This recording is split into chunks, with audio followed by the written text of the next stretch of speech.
Hello दोस्तों, स्वागत है आप सभी का। आज हम जो चर्चा करेंगे वो होगी सूर्य के साथ होने वाली युतियों पर। क्योंकि सूर्य के साथ होने वाली युति एक ऐसी चीज़ को दर्शाती है जिसका वर्णन हमें कहीं पर भी एज सच देखने को नहीं मिला। मेरे नॉलेज में तो नहीं आया। जितने बुक्स और जितनी भी यूट्यूब्स को मैंने खोजा उसके अंदर मुझे कहीं पे ऐसी चर्चाएं नहीं मिली। हो सकता है लोगों को पता हो, वो शेयर ना करना चाहते हो, लेकिन आज का वीडियो जो बता रहा हूँ इसमें आप लोग अपने चार्ट्स में उन चीज़ों को देखिएगा और नीचे कमेंट में बताइएगा कि जो मैं चीज़ बता रहा हूँ वो आप लोगों की ज़िंदगी में हकीकत में होती हुई महसूस हुई या नहीं हुई। इसलिए इस वीडियो में जो कुछ भी दूंगा वो कम्प्लीटली डिफरेंट होगा, जो हम कभी उम्मीद भी नहीं कर पाते। देखिए, इस बात को पहले समझना कि मैं सिर्फ सूर्य को अभी इस समय इतनी ज़्यादा इम्पोर्टेंस क्यों दे रहा हूँ। पूरे कुंडली में सभी के सभी ग्रह जो हैं उनको ऊर्जा कौन देगा? सूर्य ही देंगे। क्योंकि साइंटिफिकली अगर हम देखें तो हमारे पास प्रकाशमान ग्रह के रूप में मौजूद हैं सूर्य। दूसरे नंबर पे आते हैं शुक्र। ठीक है, तो सूर्य की ही ऊर्जाओं से दूसरे ग्रहों को चलना है और सूर्य ही आत्मा है।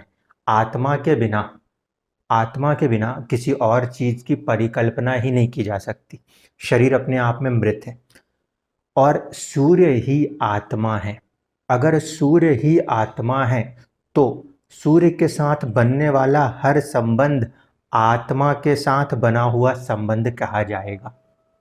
यहाँ से आपको अस्त की वो डेफिनेशन दूंगा जो हमेशा कहा जाता है, ये ग्रह अस्त है, वो ग्रह अस्त है। उस अस्त का असली मतलब जो बनता है वो क्या बनता है। मैंने बहुत पहले भी एक बार वीडियो बनाया था अस्त ग्रह को लेकर, तब मैंने सिर्फ एक सेंटेंस कहा था।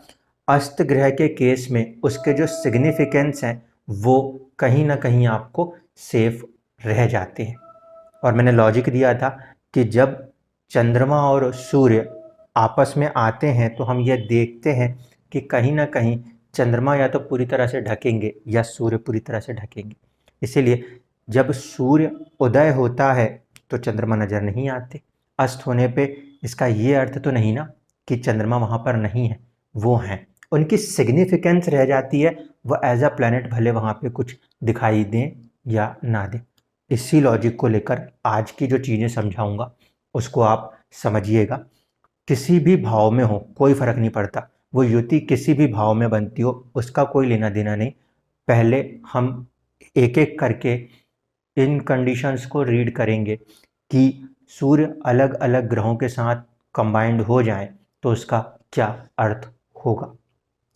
मान लीजिए एक कुंडली मैंने बनाई और सूर्य को मैंने पाया कि सूर्य का संबंध किसी भी कुंडली में एग्जैक्टली चंद्रमा के साथ आ गया। ठीक है, मान लीजिए यहाँ पे मैंने लिखा 9 नंबर की राशि, यहाँ पे मैंने लिखा सूर्य और यहीं पर आ गए चंद्रमा। मुझे कोई फ़र्क नहीं पड़ता कि ये डिग्री में पास में आके बिल्कुल अस्त हो जाएं या दूर रह जाएं। ठीक है, लेकिन कॉम्बिनेशंस में जब हम अस्त की स्पेसिफिक बात करेंगे तो इसका मतलब ये हो जाएगा कि वो ग्रह इतने करीब हैं कि कहीं ना कहीं भाव को भी चेंज नहीं कर सकते। ऐसे कंडीशन में वो युति बिल्कुल क्लोज कंजंक्शन जैसा काम करने लगती है। सपोज किसी कुंडली में आपको ऐसा नजर आए कि सूर्य और चंद्रमा का आपस में संबंध है, तो इस समय हम सिर्फ इसको ऐसे रीड करेंगे। आज की इस वीडियो में आपको सूर्य सिर्फ एज अ आत्मा देखना है और कुछ नहीं देखना। अगर आप इसको एज अ आत्मा देख पाए तो आप लॉजिक पकड़ पाएंगे। अगर आप किसी भाव के स्वामित्व में फंस गए तो फिर आप उलझ जाओगे। इर्रिस्पेक्ट कि सन किसी भी हाउस का लॉर्ड हो जाए, वो है तो आत्मा ही। ठीक है, इसलिए सूर्य अगर आत्मा है, इसका संबंध चंद्रमा से बन गया तो ऐसे कंडीशन में क्या होगा कि आपका आत्मा के अंदर चंद्रमा की जो क्वालिटीज़ हैं वो नेचुरली आएंगी। केयरिंग नेचर, चंद्रमा से आता है वो आत्मा के अंदर नेचुरली आ जाएगा। जिसे हम ममता कहते हैं, वो कहीं ना कहीं आत्मा के अंदर अपने आप नेचुरली आ जाएगी। ऐसे लोग जो होंगे वो कहीं ना कहीं अपनी आत्मा से दूसरों की भलाई का सोचने वाले लोग होंगे। क्योंकि ऐसे कंडीशन में चंद्रमा के जो सिग्निफिकेंस हैं, चंद्रमा के जो सिग्निफिकेंस हैं वो आत्मा को शिफ्ट हो जाएंगे।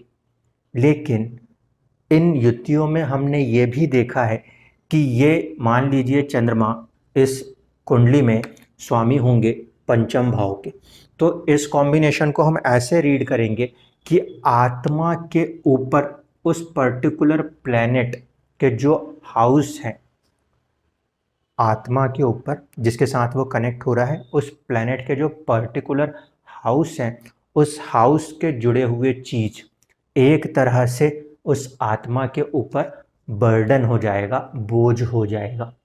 अब मैं यहाँ पे बहुत टफ टर्म यूज़ कर रहा हूँ, बर्डन या बोझ। देखो सीधी सी बात यह है कि सूर्य अपने आप में आत्मा है, आत्मा अपने आप में एक फ्री विल वाली चीज़ हो जाएगी।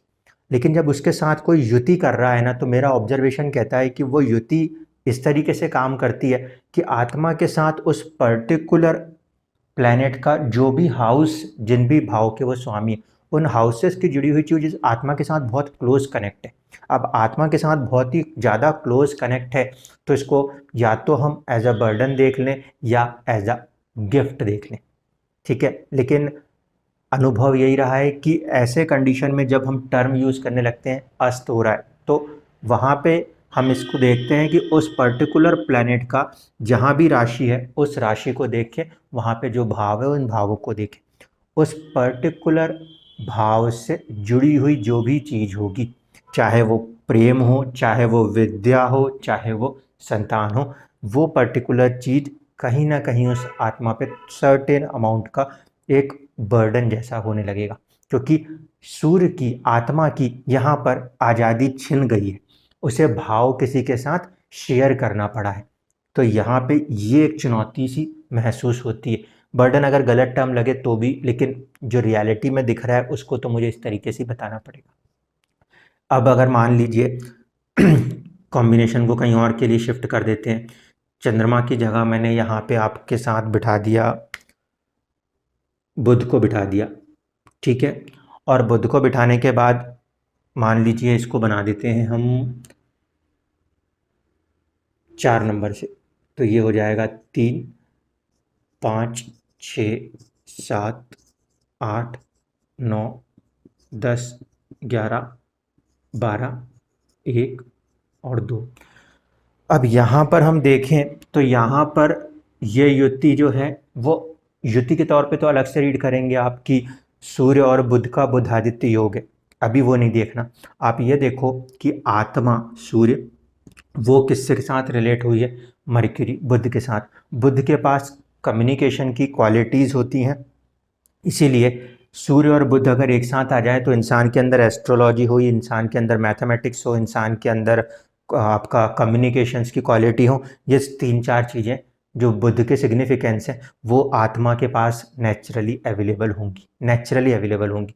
लेकिन ऐसे कंडीशन में अगर कुंडली में छोटे भाई बहन हैं उनके पास, तो छोटे भाई बहन जो हैं वो कहीं ना कहीं इंसान के ऊपर या तो डिपेंडेंसी दिखा रहे हों या किसी ना किसी तरीके से उनका भी आपको कुछ केयर करनी पड़ रही हो, कुछ इस तरीके की चीज़ें आपको वहाँ पे दिखाई देगी। क्योंकि वो पर्टिकुलर प्लैनेट जिन हाउसेस को रूल करेगा उनसे जुड़ी हुई चीज़ भी उस आत्मा के साथ एक तरीके से बंध जाएगी, उसके साथ शेयर करके उस चीज़ में कहीं ना कहीं अपने आप को जकड़ने सी लगती है। अब यहाँ पे ये कॉम्बिनेशन जब बने इस तरीके से तो ये भी समझना पड़ेगा, क्योंकि 12वां घर जो है 12th हाउस, तो हो सकता है ऐसे कॉम्बिनेशन के कारण विदेश जाना पड़ रहा हो, क्योंकि सोल आत्मा यहाँ पर कहीं ना कहीं से कनेक्ट हो चुकी है। ये फॉर्मेशन एक तरीके से बनेगा। इसी तरीके से अलग अलग ग्रहों के साथ जब युति होगी तो उसको समझने के लिए अब मैं आपको चीज़ें बता दूं। चंद्रमा के साथ हो रहा है तो हम उसके अंदर देखेंगे सिग्निफिकेंस क्या है। चंद्रमा की सिग्निफिकेंस आती है हमारे लिए, हमारा एक तरीके से लोगों के साथ जुड़ाव, ये पब्लिक रिलेशंस जिसे कहते हैं, वो चंद्रमा देता है। तो आत्मा के अंदर वो पब्लिक रिलेशन की एक लगाव जो है वो नेचुरली आ जाएगी जब सूर्य चंद्रमा साथ होंगे। जब सूर्य के साथ बुध साथ में आएंगे तो ऐसे कंडीशन में आत्मा जो है उसके साथ कम्युनिकेशन की क्वालिटी नेचुरल आएगी। अब आपको अलग अलग लग्नों में ये देखना पड़ेगा कि वो बुध किन भाव के स्वामी है। जिन भाव के स्वामी होंगे उन भाव से जुड़ी हुई चीज़ जो है वो कहीं ना कहीं उस आत्मा के लिए एक तरीके से बंधन जैसी काम करेगी। यानी कि बंधन क्या कहें, उसको तो निभाना ही पड़ेगा। ये ऐसे कॉम्बिनेशन हो जाएंगे। इसी तरीके से मान लीजिए सूर्य के साथ गुरु आ जाए, सूर्य के साथ गुरु आ जाएंगे तो इंसान के अंदर जो नॉलेज होगी, जो विस्डम होगा, जो ज्ञान होगा, वो आत्मा के अंदर बहुत अच्छे लेवल पे होगा, बहुत ही अच्छे लेवल पे होगा। लेकिन जिन हाउसेस को वो गुरु रूल करेंगे, वो वाली हाउसेस के जो आपके रिलेशंस हैं, वहाँ पे कहीं ना कहीं चैलेंजेस आ जाएंगे। देखिए कैसे, एक कुंडली थी 9 नंबर की, ठीक है। 9 नंबर से बनने वाली कुंडली में सेकंड हाउस में जाके जुपिटर, सन और 9 नंबर से बनने वाले लगन में यहाँ पर जाके सन, जुपिटर और मरकरी का कॉम्बिनेशन आ गया। इसके बाद लॉर्डशिप में देख लीजिए तो ये जुपिटर के लिए यहाँ पे आएगा। जुपिटर का एक ये हो गया, इसके बाद 1 2 3 4 5 6 7 और 8, ये चीज़ें इस तरीके से बनी। अब इस कॉम्बिनेशन को जब हम देखें तो यहाँ पे ये समझ में आ गया कि आत्मा पहले तो कहाँ जाके बैठी है, सेकंड हाउस। सेकंड हाउस मैंने आपको बता दिया कुटुंब का होता है, अपनी जन्म लेने वाली जो फैमिली है वहाँ का होता है। तो आत्मा का एक संबंध तो वहाँ से सीधे सीधे जुड़ा, ठीक। दूसरा उसका संबंध जुड़ गया, वो जुड़ गया है गुरु के साथ। अब गुरु के साथ जब ये संबंध जुड़ा तो इस कॉम्बिनेशन में क्या हो रहा है, ज्ञान जो है वो उसका तो भंडार आ जाएगा अपने आप नेचुरली आत्मा के अंदर। लेकिन गुरु 4th और 1st हाउस के लॉर्ड हैं, तो अपने आप को, अपने हेल्थ को और कहीं ना कहीं अपनी फैमिली, यहाँ पे जो फैमिली होगी वो कौन सी होगी, या तो आफ्टर मैरिज वाली या फिर आपके मदर, क्योंकि 4th हाउस मदर को रिप्रेजेंट करता है। तो मदर के साथ आत्मा का कोई ऐसा कनेक्शन आ जाएगा जैसे महसूस होगा कि मदर ही एक तरीके से बर्डन हो रही। ये कॉम्बिनेशन में कुछ इस तरह के भी रिजल्ट्स देखने को आपको मिल सकते हैं। अब ये अनुभव पे बता रहा हूँ, इसीलिए कह रहा हूँ कि किन्हीं किताबों में नहीं लिखा कि आप इसको वहाँ से देखेंगे। ये चीज़ आप जब चार्ट्स में देखें तो आप उनको देखने के बाद, इसीलिए मैंने आपसे कहा कि आप कमेंट बॉक्स में बताइएगा कि आपको क्या वो महसूस हो रहा है। किसी एक पर्टिकुलर टाइम पे महसूस हो सकता है, ये भी है। ऐसा नहीं है कि ये कॉम्बिनेशन बना हुआ है तो जन्म से ही महसूस हो रहा हो, ऐसा कुछ नहीं है। एक सर्टेन टाइम पे जाके वो कॉम्बिनेशन ऐसा महसूस करा सकता है, ये मुमकिन है। यहीं पे हम अगर देखें कि सूर्य का बुध के साथ कॉम्बिनेशन है तो कहीं ना कहीं उस आत्मा का उसके मैरिज या हस्बैंड और साथ साथ प्रोफेशन के साथ भी कहीं ना कहीं एक बंधन सा बना हुआ है। इस आत्मा को इन चारों केंद्रों के बंधन को लेके चलना है, इसको हम ऐसे देख सकते हैं। यानी ये अगर फ्री में कुछ अपना काम करना भी चाहिए, आत्मा जब इस कनेक्शन में आ गई तो ऐसे में वो आत्मा खुल के अपना कोई काम करना भी चाहे तो उसको ये जो बंधन है ये उसको खुल के काम नहीं करने दे पाते। गुरु वाले में हमने देखा ज्ञान, बुद्ध वाले में हमने देखा अकाउंटिंग हो सकती है, मैथमेटिक्स हो सकता है, एस्ट्रोलॉजी हो सकती है, आपके जितने भी कम्युनिकेशन है वो हो सकते हैं।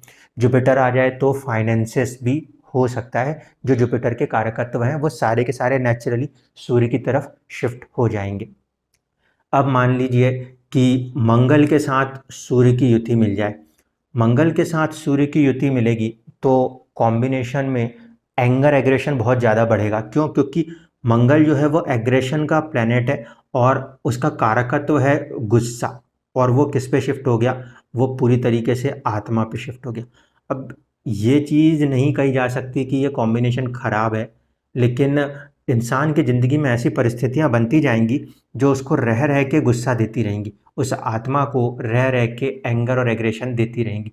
क्योंकि हम जब किसी कुंडली को रीड कर रहे हैं तो वो कॉम्बिनेशन किसी ना किसी रूप में आपको प्रभावित करता हुआ नजर आएगा। यहाँ पे था 4 नंबर, यहाँ था 5 नंबर, कॉम्बिनेशन था सूर्य का आपके मंगल के साथ, और मेरे ख्याल से मर्क्यूरी भी कंबाइंड थी। तो यहाँ पे अगर हम देखें 4 नंबर की लगन कुंडली 6, 7, 8, 9, 10, 11, 12, 1, 2, 3, इस कॉम्बिनेशन को जब आप रीड करोगे तो यहाँ पे सेकंड हाउस में ही फिर से मैंने सन को लिया। सेकंड हाउस में सन का आने का मतलब हो गया कि परिवार के साथ आत्मा का बहुत गहरा रिश्ता है। अब इसकी युति है मंगल के साथ, मंगल को उठा लीजिए। प्रोफेशन को करने के लिए वह आत्मा बेचैन करता रहेगा, प्रोफेशन को करने के लिए आत्मा को बेचैन करता रहेगा, और अगर आपने प्रोफेशन नहीं करने दिया तो फिर एंगर और एग्रेशन आएगा। एक चीज़, क्योंकि आत्मा बंध गई है उस चीज़ में। दूसरा 5th हाउस है, संतान को लेकर कहीं ना कहीं जो कनेक्शन बनेगा वो भी एक तरीके से थोड़ा सा विथ चैलेंजेस कहा जा सकता है। क्यों? क्योंकि कॉम्बिनेशन के अंदर 5th लॉर्ड भी, यानी कि वो संतान भी आपकी आत्मा के साथ जुड़ी हुई, बहुत ज़्यादा उसका जुड़ाव है। उसके वजह से भी हो सकता है आत्मा जो खुल के कुछ करना चाहती है वो उतना खुल के ना कर पाए। यहाँ पे फिर कॉम्बिनेशन आया 12th का, तो हमें हेल्थ का भी ध्यान देना पड़ता है। कई बार हेल्थ जो है वो अप एंड डाउन होने लगती है। यहाँ पे यही कॉम्बिनेशन आया है छोटे भाई बहनों का, तो छोटे भाई बहन के साथ भी ऐसा बंधन सा महसूस होने लगता है जैसे कि वो भी हमारे साथ किसी न किसी रूप में बंध से गए हैं। ठीक है, इस तरीके से जब सूर्य के साथ कॉम्बिनेशन है तो सबको एक साथ रीड करेंगे।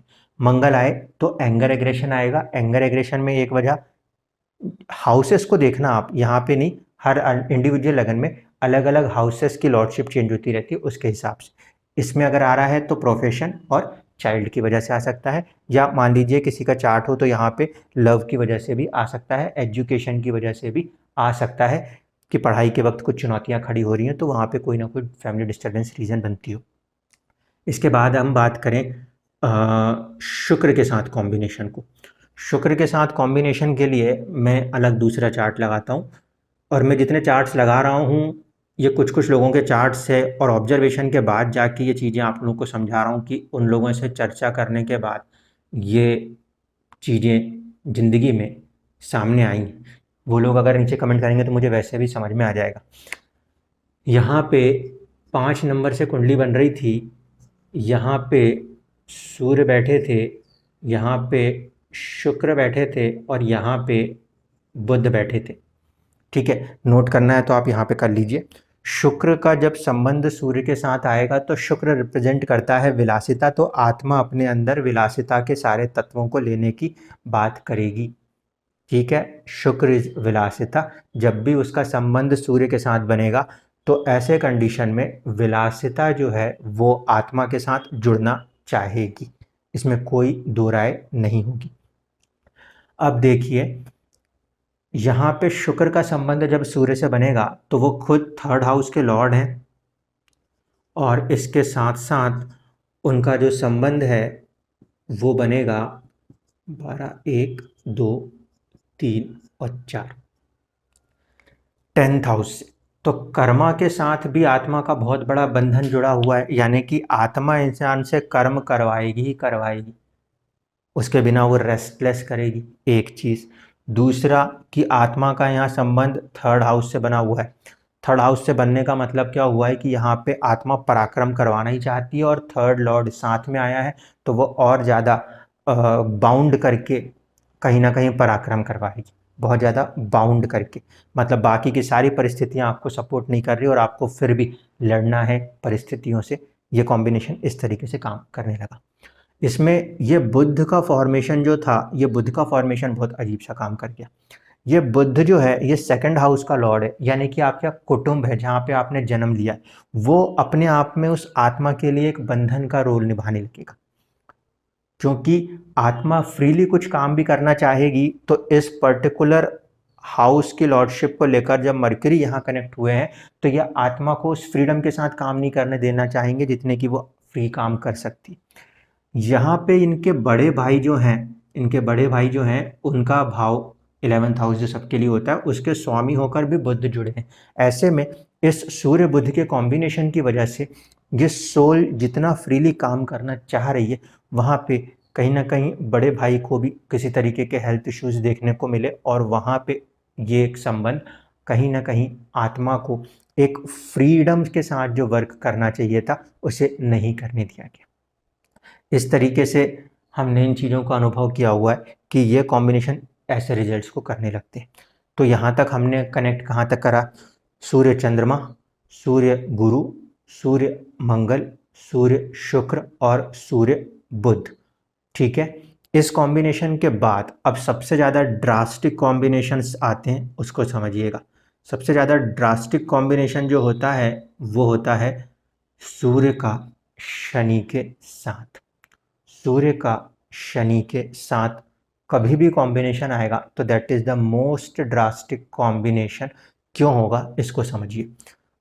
ऐसा तो कोई कुंडली मुझे याद आ नहीं रही अब, इसलिए मैं यहाँ पे क्या करूँगा, एक डमी कुंडली इसको क्रिएट कर दूंगा। मान लीजिए इस कुंडली में किसी भी जगह पे, सपोज यहाँ पे ले लीजिए, यहाँ पे सूर्य का संबंध शनि से बन जाए,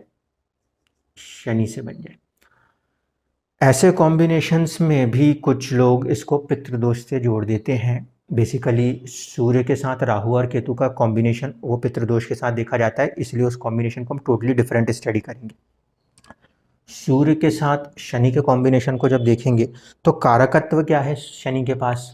शनि के पास कारकत्व है रोग दे सकने का, दुख दे सकने का और कहीं ना कहीं आपको कर्म दे सकने का। तो शनि में पॉजिटिविटी है, वो है कर्मा। ठीक है, इसीलिए अगर सूर्य का शनि के साथ संबंध है तो आत्मा के साथ जो कर्म करने की एक इच्छा है वो बहुत प्रबल है। ये कॉम्बिनेशन बहुत अच्छा बनेगा जब कर्म की बात करूँगा कि कर्म के लिए ये कॉम्बिनेशन बहुत बढ़िया काम करेगा। लेकिन होता क्या है, कर्म के लिए करने जाऊँगा तो साथ ही साथ वो बीमारियों का भी जुड़े हुए, तो आत्मा के साथ कहीं ना कहीं बीमारियों का फैक्टर भी जुड़ने का रिस्क आ जाता है। इसीलिए यहाँ पर इस तरह की युतियाँ जो हैं किसी भी लगन में हो वो कहीं ना कहीं चैलेंजिंग हो जाती है। बहुत ही ज़्यादा हार्ड एफर्ट्स, क्योंकि डिले का फैक्टर आ गया ना, वही आत्मा के साथ चला गया। शनि के रिजल्ट्स जो हैं वो स्टैटिक हैं, बहुत लंबे समय तक प्रभाव देते हैं लेकिन धीमे गति से काम होता है। वो चीज़ भी यहाँ पे आत्मा को झेलनी पड़ती है। तो इस वजह से क्या होगा, जैसे मान लीजिए अगर सेम लगन रखा गया तो ये इंसान एक तरफ अपने ऊपर यहाँ से बोझ महसूस करेगा, एक यहाँ से बोझ महसूस करेगा। अब ये इसकी सर्विस भी हो सकती है, ये इसके मामा पक्ष भी हो सकते हैं, ये इस पर्टिकुलर के लिए आपका रोग भी हो सकता है, रोग या मामा का पक्ष या फिर सर्विस। इन तीनों में से किसी भी चीज़ के साथ वो आत्मा जो है अपने आप को खोल नहीं पा रही, बंधन आ जा रहा है। कुछ करने जा रहे हैं, यहाँ से किसी ने आके कुछ बोला, उसके काम को रोक दिया। कुछ करना चाहते हैं बड़ा, लेकिन सर्विस में कोई बात आ गई, फिर रोक दिया। इसी तरीके से ये 7th लॉर्ड है। 7th लॉर्ड होने की वजह से यहाँ पे मैरिज जो होगी वो मैरिज में भी अपने आप को बहुत ज़्यादा बंधे बंधे से महसूस करेंगे कि जैसे आत्मा को जकड़ दिया है। आत्मा जो खुल के काम करना चाहती है, जब कोई दूसरा ग्रह उसके साथ आके बैठ गया है तो उस पर्टिकुलर कंडीशन में आप अपनी फ्रीडम के साथ उस लेवल पे काम नहीं कर पाते। ये मेरा अनुभव कहता है।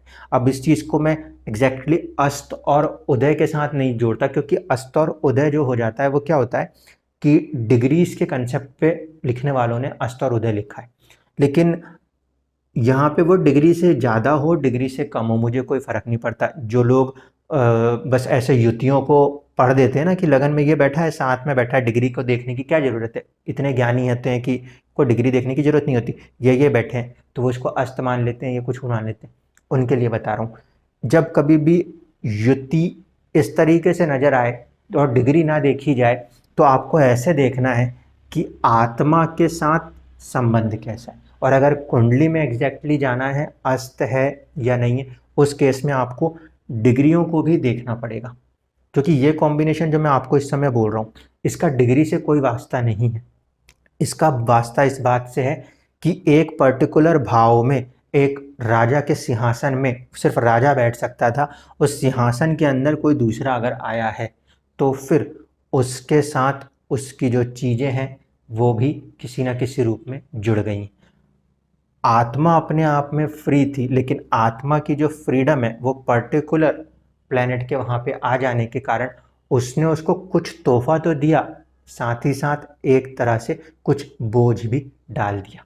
तो मुझे उम्मीद है आप लोग अपनी अपनी कुंडलियों को जब खोलना, अलग अलग लग्नों के अंदर आप ये देखना कि आपके सूर्य के साथ जो ग्रह बैठा है वो आपकी कुंडली में किस भाव का स्वामी है।